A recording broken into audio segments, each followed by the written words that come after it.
Shopify down. Hello guys and welcome to our channel. Welcome to World of Apps. So I know that many of you have problems with Shopify right now because I received a lot of messages from people who have issues right now.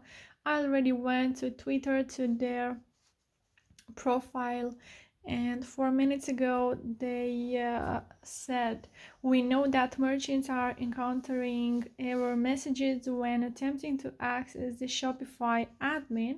We are sharing updates at shopifystatus.com as we work to resolve this issue. We're sorry for the inconvenience.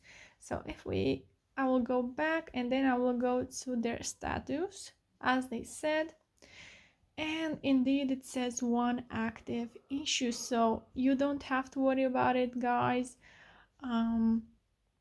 You are not the only one who has this problem right now, and unfortunately there's nothing you can do to fix it, just have to wait. So if you do have issues with Shopify right now, you can comment in the comment section down below with your errors, with your error message, with your issues, and you can also like this video and subscribe to our channel for more updates about this topic.